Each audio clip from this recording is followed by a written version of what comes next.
Hello students, coaching classes YouTube channel पे आपका एक बार पुनः स्वागत है। और आज हम बताने वाले हैं कक्षा 11वीं एनसीईआरटी मैथ में प्रश्नावली 1.b मतलब सेकेंड प्रश्नावली के प्रश्नों को आज हम सॉल्व करेंगे। तो चलिए वीडियो स्टार्ट करते हैं। पहला प्रश्न दिया है हमें, निम्नलिखित समुच्चय में से कौन से रिक्त समुच्चय हैं। तो हमको इस प्रश्न में रिक्त समुच्चय बताना है कि कौन कौन से संख्याएं रिक्त समुच्चय हैं और कौन से नहीं है। तो रिक्त समुच्चय क्या होता है?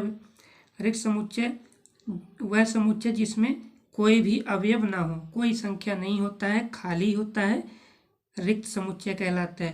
तो चलिए जैसे पहला प्रश्न देखते हैं कि बोलता है ए बराबर एक्स सच दैट एक्स, इसको सच दैट पढ़ते हैं, स्क्वायर बराबर 4 और एक्स एक विषम पूर्णांक है। तो हमको बताना है कि यह रिक्त समुच्चय है कि नहीं।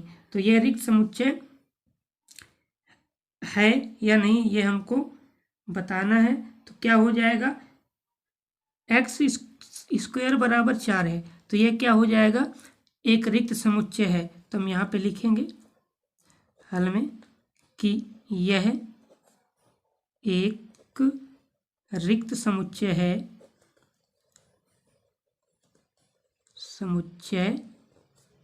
है, क्यों? क्योंकि यहाँ पे एक्स स्क्वायर बराबर 4 दिया हुआ है और ये एक्स के विषम पूर्णांक है। तो एक्स के विषम मान से संतुष्ट कभी नहीं होते ये 4, क्योंकि 4 एक सम संख्या है और ये एक विषम पूर्णांक है। तो विषम पूर्णांक 1, 3, 5 और 4 से विभाजित नहीं होगा, इसलिए क्या हो जाएगा, ये रिक्त समुच्चय है। इसी प्रकार दूसरा है कि b बराबर x such that x square minus 9 बराबर 0 और कंडीशन दिया 2x बराबर 3। तो देखिए x का मान क्या हो जाएगा, 3/2 नहीं होता है। तो हल में यह क्या हो जाएगा, रिक्त समुच्चय हो जाएगा। यह एक क्या हो जाएगा, रिक्त समुच्चय है, क्योंकि रिक्त समुच्चय क्या होता है, खाली होता है। लेकिन यहाँ पे x बराबर 3/2 है जो कि रिक्त समुच्चय को परिभाषित नहीं करता है, इसलिए ये रिक्त समुच्चय कहलाएगा, खाली समुच्चय कहलाएगा। इसी प्रकार से तीसरा है x सच दैट x एक प्राकृत संख्या है और x जो है 5 से बड़ा है और 7 से छोटा है। तो रिक्त समुच्चय क्या हो जाएगा, यह भी एक रिक्त समुच्चय होगा, क्योंकि ऐसी कोई भी प्राकृत संख्या नहीं है जो 5 से कम हो और 7 से बड़ी हो। तो क्या हो जाएगा, यह भी एक रिक्त समुच्चय होगा, रिक्त समुच्चय है, क्योंकि कोई भी ऐसी संख्या नहीं है जो 5 से छोटी हो और 7 से बड़ी प्राकृत संख्या हो, इसलिए क्या हो जाएगा, रिक्त समुच्चय है। इसी प्रकार अगला इसका एक्स सच दैट एक्स दो समांतर रेखाओं का उभयनिष्ठ बिंदु है। तो यह भी क्या हो जाएगा, उभयनिष्ठ बिंदु समांतर रेखा में यह भी क्या हो जाएगा, एक रिक्त समुच्चय हो जाएगा। कैसे, यह भी एक रिक्त समुच्चय है। कैसे, क्योंकि समांतर रेखा सीधी होती है और उसमें उभयनिष्ठ बिंदु, तो सभी में बिंदु एक ही आएगा, उसी से जितनी रेखाएं खींची जाएंगी उसके समांतर, तो क्या हो जाएगा, ये भी एक रिक्त समुच्चय है। अब अगला है कि सम अभाज्य संख्याओं का समुच्चय। तो सम अभाज्य संख्याओं का समुच्चय, तो जितने भी सम अभाज्य संख्याएं हैं तो यह क्या हो जाएगा, सम अभाज्य संख्या। अभाज्य गुणनखंड निकालते हैं हम तो हमें केवल सम अभाज्य संख्या दो प्राप्त होता है, या सम अभाज्य संख्या दो ही है जो एक सम अभाज्य संख्या है। तो यह एक रिक्त समुच्चय नहीं होगा, क्योंकि रिक्त समुच्चय में क्या होता है, खाली होता है। लेकिन यहाँ पे हमारे पास सम अभाज्य संख्या 2 होती है, तो क्या हो जाएगा, यह रिक्त समुच्चय नहीं होगा। तो रिक्त समुच्चय नहीं है, क्यों? क्योंकि सम अभाज्य संख्या 2 होती है। तो इस प्रकार से ये पहले प्रश्न के रिक्त समुच्चय है या नहीं, इनको हम आप देख सकते हैं। अगला है दूसरा इसका निम्नलिखित संख्याओं में से कौन से परिमित हैं और कौन से अपरिमित। परिमित और अपरिमित हमको इनमें से छांट के बताना है। तो परिमित क्या होते हैं, जो जिनकी समय या सीमा निश्चित होती है, परिमित कहलाते हैं। और अपरिमित क्या होते हैं, जो अनंत होती है, इनकी सीमा निश्चित नहीं होती है। तो चलिए पहला प्रश्न इसका, जैसे a बराबर दिया है हमको x सच दैट x² - 9 बराबर 0। तो यह क्या हो जाएगा, यह इसको जब हम सॉल्व करेंगे तो क्या होता है, x², ये इधर आ जाएगा। तो ये x के दो मान निकलेंगे, एक -3 और एक +3। तो यह क्या है, एक निश्चित है। तो यह क्या हो जाएगा, यह एक परिमित समुच्चय है। परिमित समुच्चय है। क्यों परिमित समुच्चय है, क्यों, क्योंकि इसका जब हम हल करेंगे या सॉल्व करेंगे तो देखिए x², इसको हम इधर ले जाएंगे तो इसका वर्ग हो जाएगा हमारे पास 9 का। तो ये हमारे पास क्या आ जाएगा, x के दो मान 3 × 3 √3। तो x के हमारे पास मान क्या आ जाएंगे, x बराबर ये या तो प्लस आएगा 3 या -3। तो दो मान आएंगे हमारे, दो मान हमारे निश्चित हैं। तो ये क्या हो जाएगा, एक परिमित समुच्चय है। दूसरा है b बराबर x डेट एक प्राकृत संख्या है। तो ये क्या हो जाएगा, प्राकृत संख्या है। तो प्राकृत संख्या कहाँ तक होती है, अनंत तक होती है। तो क्या हो जाएगा, यह एक अपरिमित समुच्चय है। अपरिमित समुच्चय कैसे होगा, अपरिमित समुच्चय है। अपरिमित समुच्चय कैसे होगा, प्राकृत संख्या कहाँ तक होती है हमारी, 1 2 3 4 5 अनंत तक होती है। तो निश्चित नहीं है। तो क्या हो जाएगा, ये अपरिमित समुच्चय। तीसरा है c बराबर दिया है कि 1 1 1 और ये अनंत तक जा रहा है। तो ये भी क्या हो रहा है, ये एक अपरिमित समुच्चय है, क्योंकि इसकी भी समय सीमा निश्चित नहीं है। तो यह क्या हो जाएगा, अपरिमित समुच्चय है। इसी प्रकार चौथा d बराबर दिया है 1 3 5 7। तो यह क्या हो जा रहा है, आप देख सकते हैं कि ये एक विषम प्राकृत संख्या है, विषम पूर्णांक है। तो यह क्या अनंत तक ये भी जाता है। तो यह भी क्या हो जाएगा, एक अपरिमित समुच्चय होगा। तो यह भी एक अपरिमित समुच्चय है, क्योंकि यह विषम प्राकृत संख्याओं का संग्रह है, अनंत तक जाएगा। इसी प्रकार अगला है 50 से छोटे धन पूर्णांकों का समुच्चय। तो 50 से छोटे धन पूर्णांक क्या होंगे, 50 से जितने भी छोटे प्राकृत संख्याएं हैं तो 1 से 49 तक होंगी। तो यह निश्चित है। तो यह क्या हो जाएगा, एक परिमित समुच्चय कहलाएगा, क्योंकि निश्चित समय सीमा है 1 से 49 तक होगा, 50 से छोटे हैं। तो ये क्या हो जाएगा, परिमित समुच्चय होगा। इस प्रकार से परिमित और अपरिमित समुच्चय, जिसकी समय निश्चित सीमा निश्चित होती है परिमित कहलाती है, और जिसकी सीमा अनिश्चित होती है अपरिमित कहलाती है। तो इस प्रकार से प्रश्न दूसरे को, परिमित और अपरिमित को आप अच्छे से जान गए होंगे। इसी प्रकार तीसरे प्रश्न में भी सेम इसी प्रकार है कि निम्न समुच्चयों में से परिमित और अपरिमित संख्या कौन है, कौन कौन से हैं, उनको छांट के हमको बताना है। तो चलिए देखते हैं। जैसे पहला दिया इसमें अंग्रेजी वर्णमाला के अक्षरों का समुच्चय। तो अंग्रेजी वर्णमाला के अक्षरों का समुच्चय हम जानते हैं कि अंग्रेजी के वर्णमाला में कितने समुच्चय अक्षर होते हैं, ए ई आई ओ और यू। तो ये क्या है, एक निश्चित है। तो क्या हो जाएगा, यह एक परिमित समुच्चय कहलाएगा, क्योंकि अक्षरों की संख्या क्या है हमारे पास, निश्चित है। इसी प्रकार अगला एक्स अक्ष के समांतर रेखाओं का समुच्चय। एक्स अक्ष के समांतर रेखा कितने हो सकते हैं, तो यह क्या हो जाएगा, एक्स अक्ष के, मान लीजिए एक्स अक्ष हो जाएगा। तो ये हमारे पास एक्स अक्ष है, इसके समांतर कितनी भी रेखा, इसके समांतर हम अनंत रेखाएं खींच सकते हैं। तो यह क्या हो जाएगी, यह एक अपरिमित समुच्चय होगा। अपरिमित समुच्चय है, क्योंकि इसकी इनके बीच अनंत रेखाएं खींची जा सकती है, समय सीमा निश्चित नहीं है। इस प्रकार से इस प्रश्न के हल हो गए। तीसरा है मूल बिंदु से होकर जाने वाली रेखाओं का समुच्चय। तो मूल बिंदु क्या होता है? मूल बिंदु हम जानते हैं कि मूल बिंदु 0 0, इनसे होकर जाने वाली अनंत रेखाएं होंगी, तो अनंत रेखाओं का समुच्चय क्या होगा? अनिश्चित होंगी। तो यह भी क्या हो जाएगा? एक अपरिमित समुच्चय कहलाएगा। अपरिमित समुच्चय है, यह भी एक अपरिमित समुच्चय होगा।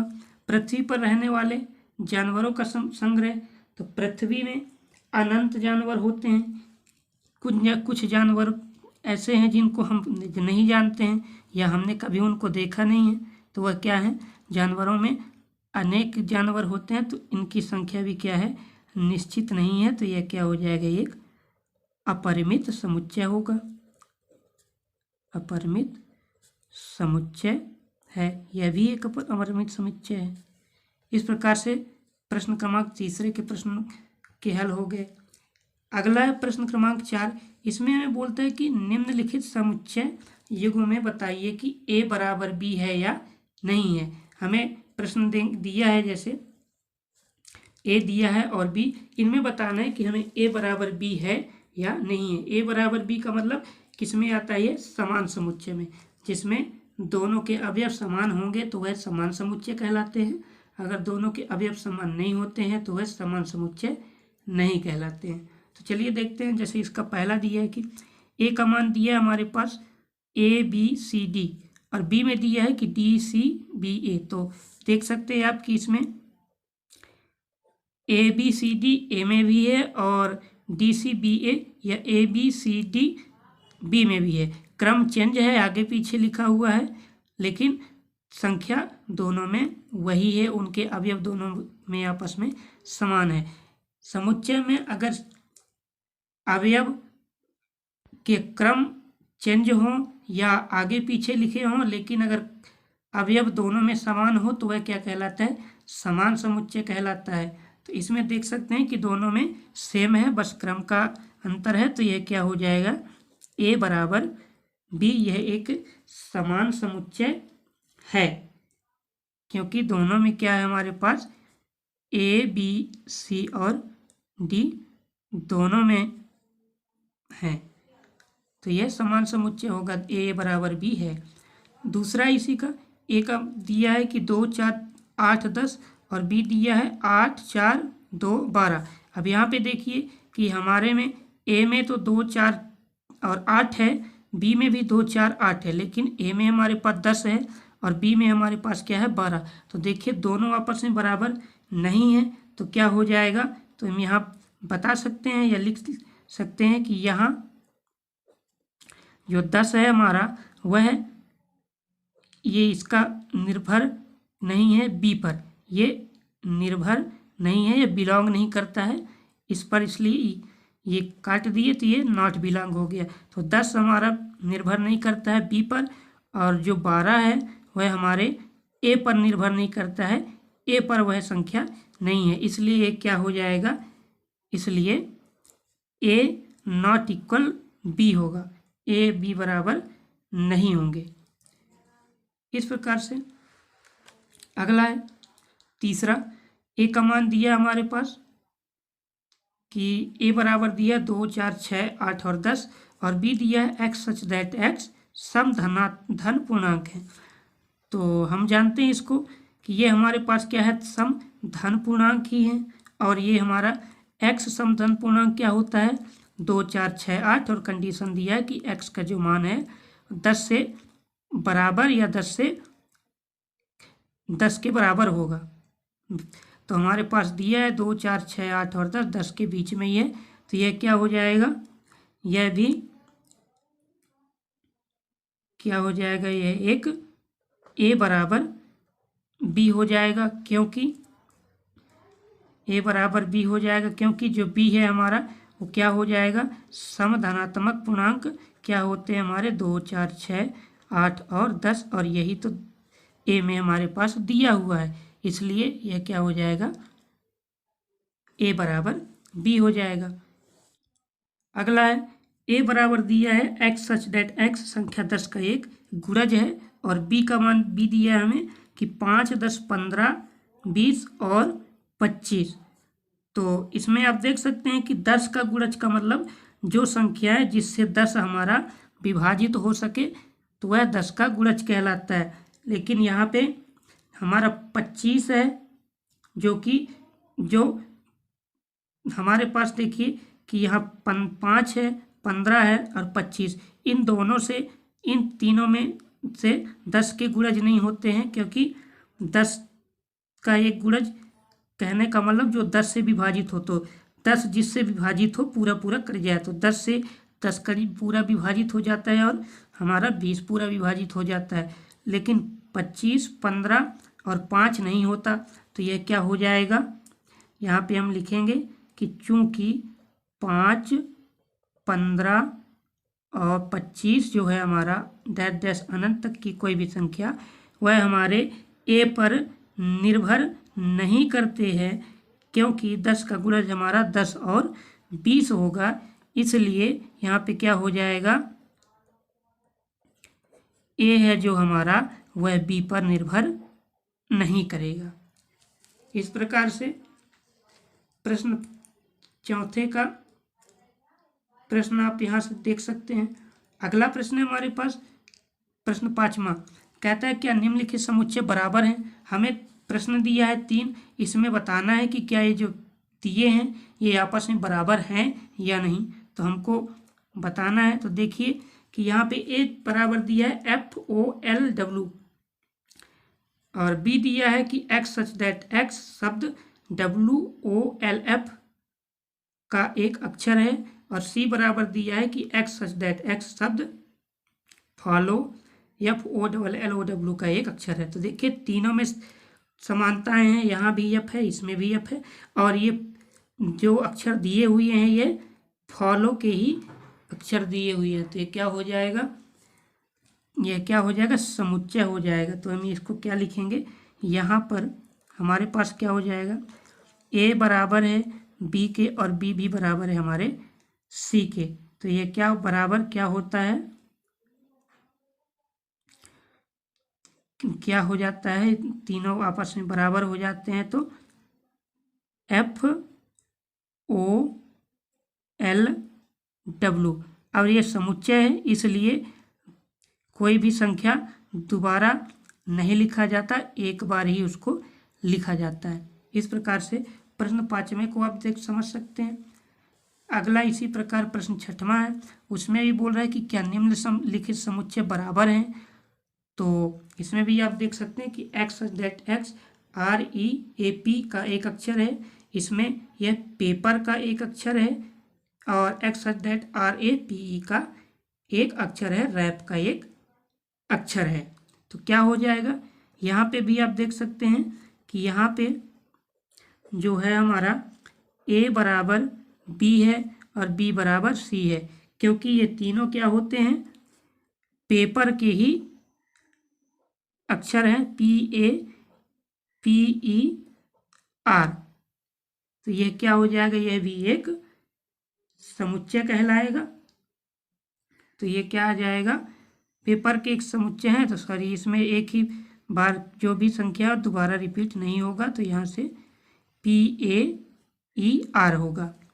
तो यह भी एक क्या है, समुच्चय के तीनों आपस में बराबर हैं। इस प्रकार से प्रश्न 6वां हो गया। 7वां प्रश्न कहता है कि नीचे दिए गए समुच्चय में से समान समुच्चय को चयन कीजिए। तो ये हमें कुछ समुच्चय दिए हुए हैं, इनमें बोलता है कि जो संख्या समुच्चय आपस में समान हैं उन समान समुच्चयों को चयन कीजिए, या उसको हमें दर्शाना है कि कौन कौन से संख्याएं समान समुच्चय। तो आप देख सकते हैं कि यहाँ पे ए में हमारा 2, 4, 8 और 12 है, बी में हमारा 1, 2, 3 है, सी हमारा 4, 8, 10, 12 है। तो आप देख सकते हैं ए और सी में 4, 8, 10 तो है, लेकिन यहाँ पे 2 है और यहाँ पे 2 नहीं है, और यहाँ 10 है, यहाँ पे 10 नहीं है, तो ये आपस में नहीं मिल रहे हैं। 1 2 3 4 ये भी नहीं मिल रहा है। डी में देखिए तो 3 1 4 2, इसमें कुछ समानता दिख रहा है हमारे पास कि बी में जो संख्या है वही संख्या हमारे पास डी में है। तो ये क्या हो जाएगा, एक समानता दिख रहा है बराबर समुच्चयों का चयन, तो हो जाएगा बी बराबर डी। किस प्रकार से कि दोनों में हमारे पास 1 2 3 और 4 संख्याओं का संग्रह एक समान है। अब ई में देखते हैं तो -1 और 1 है। एफ में देखते हैं तो 0 और ए है। और जी में देखते हैं तो 1 और -1 है। तो हमें ई और जी में भी समानता दिख रहा है। तो यह क्या हो जाएगा, ई बराबर जी हो जाएगा। तो इनमें क्या समानता है कि दोनों में एक माइनस है और एक प्लस है। इस प्रकार से एक माइनस है और एक प्लस है। इस प्रकार से इन दोनों में भी समानता हो गई। तो इस प्रकार से प्रश्न क्रमांक 7 के प्रश्नों के समान समुच्चयों का चयन यहाँ से आप देख सकते हैं। तो उम्मीद है ये वीडियो पसंद आया होगा। बेसिक जानकारी थी, ये नॉर्मली जानना है, परिचय है समुच्चय के प्रकारों को, किस प्रकार से समुच्चय के प्रकार होते हैं, परिमित समुच्चय क्या होते हैं, अपरिमित समुच्चय क्या होते हैं, रिक्त समुच्चय क्या होते हैं, एकल क्या होते हैं, समान समुच्चय क्या होते हैं। उन समुच्चय के प्रकारों की बेसिक जानकारी इस प्रश्नावली में बताया गया है। तो आशा और उम्मीद है कि आप इसको अच्छे से समझ गए होंगे। तो चलिए मिलते हैं नेक्स्ट वीडियो में, तब तक के लिए जय हिंद, वंदे मातरम।